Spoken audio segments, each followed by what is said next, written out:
नमस्कार दोस्तों, फिर हाजिर हूँ आपके सामने मैं एक नई वीडियो लेकर, जिसके अंदर मैं बताऊंगा आपको किस तरह से आज मैं स्प्रे कर रहा हूँ मेरे तरबूजों में। जो शुरू की जो स्प्रे है वो दे रहा हूँ मैं। तो ये हाथ वाली मैंने स्प्रे ले रखी है, ये हाथ वाली जो मोटर वाली स्प्रे है ये ले रखी मैंने। और ये 3 दवाइयाँ डाल रहा हूँ अभी मैं इसके अंदर। ये सुपर 303 है, ये ऑर्गेनिक प्लांट प्रोटेक्टर है। साथ में ये मैनकोजेब 75% है फंगस के लिए। और साथ में मच्छर के लिए ये ले रखी मैंने एसिटामिप्रिड 20% एसपी। तो इसकी मैं एक तरीके से ना तो स्प्रे कर रहा हूँ ना ड्रेंचिंग कर रहा हूँ, दोनों का जो कॉम्बिनेशन बन के आ रहा है वही कर रहा हूँ मैं। क्योंकि जो हमारे को मैंने थोड़ा सा मोटा कर रखा है ताकि थोड़ा सा जड़ में भी जाए और थोड़ा सा ऊपर भी लगे। क्योंकि अभी छोटे छोटे पेड़ है, मैं आपको अभी स्प्रे करके दिखाऊंगा कि किस तरह से मैं कर रहा हूँ। तो उसमें ड्रेंचिंग का भी काम हो जाता है और स्प्रे का भी काम हो जाता है। वरना ड्रेंचिंग करने में मजदूरी ज़्यादा लगती है, दवाई भी खर्च लगती है, लेकिन काम वही हो जाता है यहाँ पे। क्योंकि छोटी जड़ें हैं, पहुँचने में कोई दिक्कत नहीं होती है, पहुँच जाता है जिस तरह भी दवाई लगती है। और मेरे हिसाब से तो इसका बढ़िया रिजल्ट है, कोई इसमें वो नहीं है। क्योंकि देखो ड्रेंचिंग करना एक कहने में सही लगता है, लेकिन बहुत समय लगता है, बहुत ज़्यादा मजदूरी इसमें खर्च होती है। लेकिन इसमें स्प्रे भी हो रहा है, ड्रेंचिंग दोनों काम हो रहे हैं। अभी मैं आपको एक बार ये दवाई लगा के और आपको दिखाऊंगा मैं। तो भाइयों, अगर इसकी डोज की बात करें तो ये मैंने नाप रखा है लगभग 40 ग्राम के लगभग आता है ये। तो मैं इसके अंदर 40 ग्राम तो ये मैनकोजेब डाल रहा हूँ। और एसिटामिप्रिड वैसे तो 15 से 20 ग्राम डालते हैं, लेकिन मैं इसके अंदर 10 ग्राम ही डाल रहा हूँ, क्योंकि ये ड्रेंचिंग की तरफ से भी हो रही है तो दवाई ज़्यादा डाल रहा हूँ मैं थोड़ी सी। और 15 ml ये 303 डाल रहा हूँ इसके अंदर।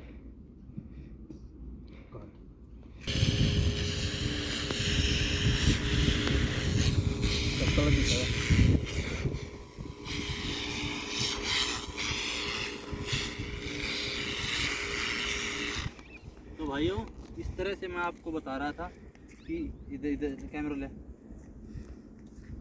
कि जो दवाई गिरे ना वो इस तरह से इतना गिरे फिर आगे चल पड़े, बस इतना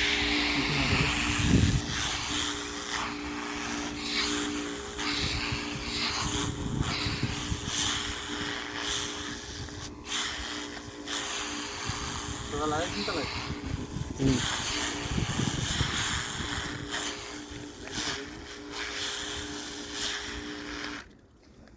तो मैंने इसका भी सिंगल डबल पंप में है, ये पंप है जो, लेकिन मैंने सिंगल पंप चला रखा है इसका, ताकि पानी ज़्यादा ना रुके, है ना, ढूंढे रहती। और इसकी जो स्प्रे है वो इस तरह से कर रहा हूँ कि पूरा पत्ता कवर कर लेता है। अभी देखो आप इस पेड़ को दिखाई पैनल, ये 1 2 3 4 5 6 पत्तियाँ हो गई इसकी। अभी इस स्टेज में इसको पहली स्प्रे कर रहा हूँ कपड़ा निकालने के बाद। लेकिन खैर अभी कपड़ा नहीं निकालेंगे, अभी थोड़े दिन और रखें क्योंकि सर्दी अभी है। थोड़ा कर देना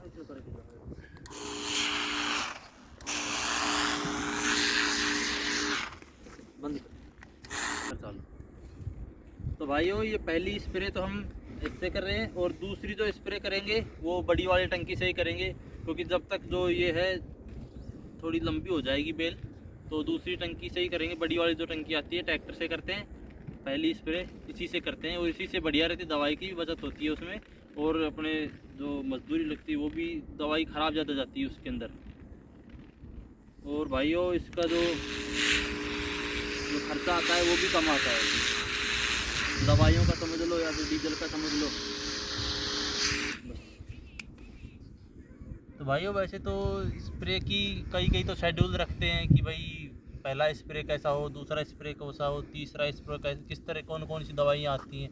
लेकिन देखो, मेरा तो कोई शेड्यूल नहीं है, मैंने कोई फिक्स नहीं कर रखा कि भाई पहले स्प्रे में मेरे को यही दवाई देनी है। जिस हिसाब से उसकी बीमारी है उसके आप जांच पड़ताल करते रहो, बार बार अपने खेत में घूमते रहो, देखते रहो कि क्या दिक्कत है, क्या बीमारी उसके अंदर आ रही है। और बीमारियों की पहचान करना बड़ा ज़रूरी है। जैसे देखो, आप यहाँ दिखाओ एक बार, जैसे पत्ते सिकुड़ रहे हैं और आप अंदर देखोगे ना इसके, तो देखो ये एफिड्स बैठे हुए हैं। ये अभी एफिड्स, इसको देखो कितना पत्ता इसका सिकुड़ गया है। अभी एफिड्स इतना बुरा हाल कर देंगे, इस पेड़ को मार डालेंगे। खैर अभी मैंने इसके अंदर स्प्रे मार दी है। अभी कोई पेड़ है, ज़्यादातर पेड़ नहीं है। दूसरा पेड़ आपको दिखाता हूँ, देखो ये पेड़ देखो, ये एकदम स्वस्थ है। अभी लेकिन अभी अगर एक पेड़ भी अगर एफिड्स का अब ये देखो ये एकदम स्वस्थ है, इसमें कोई दिक्कत नहीं है। लेकिन ये पेड़ अभी दिक्कत में है, तो अभी ये दवाई का समय था ही। अगर मैं 10 दिन पहले मान लो स्प्रे करता तो उसका कोई मतलब नहीं था, क्योंकि उस समय से एफिड्स थे भी नहीं, और बिना बात में पेस्टिसाइड्स देना भी अच्छी बात नहीं है।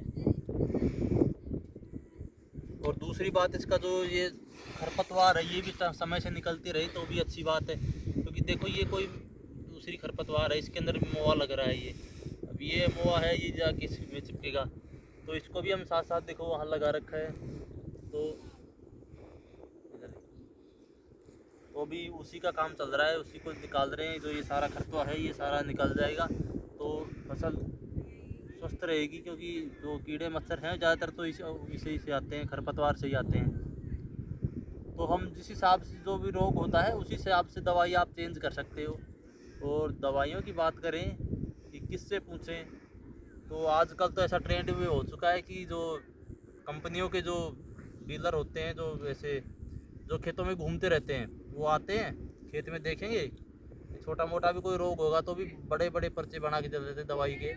फिर भी आप अपने विवेक से, या फिर कोई ऐसा आदमी, ऐसा कोई दुकानदार पकड़े जो सच में जो ईमानदारी से सामान बेचता हो। क्योंकि मान लो मैं तो मैनकोजेब दे रहा हूँ, ये एसिटामिप्रिड दे रहा हूँ, ये ज़्यादा महंगी दवाइयाँ नहीं, सस्ती दवाइयाँ ही हैं। लेकिन अगर मान लो किसी कंपनी वाले के चक्कर में फंस जाऊँ, तो वो अपने कंपनी का कोई महंगा सा प्रोडक्ट मेरे को बता देगा उसके कमीशन के चक्कर में, और मेरे को वही दवाई जो मैं 500 रुपये की पड़ रही हूँ मैं 1000-1500 की ला के इसमें दूंगा, तो उससे कोई मतलब नहीं निकलेगा। क्योंकि अभी ये छोटा सा एफिड्स का कोई ज़्यादा बड़ा रोग नहीं है जिसके अंदर मैं ज़्यादा परेशानी उठानी पड़े, ज़्यादा महंगा मेरे को खर्चा करना पड़े।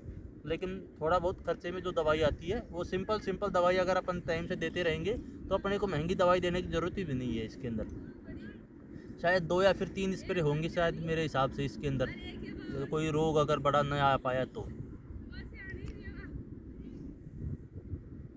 बस तो भाइयों ये तो बात थी स्प्रे की। अब मैं बताता हूँ फर्टिगेशन में इसको क्या क्या दिया है अभी तक इसको कुछ नहीं दिया। 19 दिए एक तो, और एक दिया इसको ह्यूमिक एसिड का एक पाउडर सा आता है, वो मैंने घोल के फर्टिगेशन में मशीन में वेंचर में चलाया था इसको। और अभी तक मैंने इसको कुछ भी नहीं दिया है, क्योंकि तो अंदर से जो खाद था वो बढ़िया दिया था मैंने। इस बार इसके अंदर जो गोबर का खाद है वो दिया था, और जो मुर्गी की मीट आती है वो दी थी इसके अंदर मैंने, तो वो भरपूर मात्रा में है। वैसे तो खैर खाद की कमी नहीं है, लेकिन फिर भी फर्टिगेशन में तो ये खाद चलेंगे। सबसे पहले 19 वेजिटेटिव स्टेज में होती है, जो छोटे 2-3-4 पत्तियों तक तो 19 होती है। फिर उसके बाद जब फ्लोरिंग स्टेज आ जाती है तो जो 12-61 होती है वो चढ़ा देते हैं। उसके बाद जब फ्रूटिंग आती है तो उसके अंदर 52-34 दी जाती है। फिर उसके बाद जब हार्वेस्टिंग पे आ जाता है तो 13-0-45 दे सकते हैं, या फिर 00-50 भी दे सकते हैं, लेकिन 13-0-45 बढ़िया है।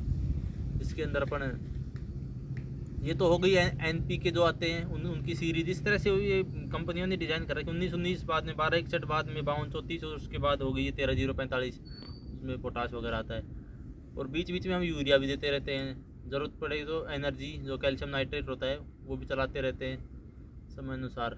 देखते रहते हैं कैसी ग्रोथ, अगर बढ़िया हो रही है तो कम दे देते हैं, अगर कम हो रही है तो ज़्यादा दे देते हैं, क्वांटिटी बढ़ा देते हैं उसकी थोड़ी सी।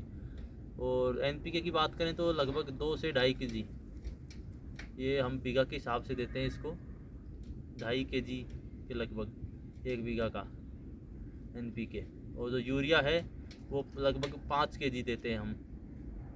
वैसे तो खैर 10 kg बताते हैं हम जिससे लेके आते हैं, लेकिन हम क्या है इसको 2 बार चढ़ा देते हैं, क्योंकि जो खाद धीरे धीरे चढ़ेगा वो अच्छा रहता है, ना कि एक साथ चढ़ाने से क्या है गर्मी हो जाती है तो ग्रोथ उस हिसाब से कमी हो जाती है। अगर हमारा ज़्यादा खाद चढ़ जाता है तो ज़्यादा गर्मी हो जाती है पेड़ में, फिर धीरे धीरे चढ़ता रहे वो अच्छा है।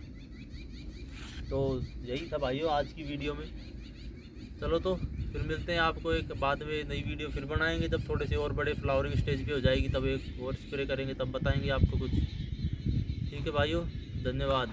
और मेरे चैनल को सब्सक्राइब कर दीजिए, और जिन्होंने पहले से कर रखा है वो ना करे, वरना वो अनसब्सक्राइब हो जाएगा। तो ठीक है भाइयों, राम राम।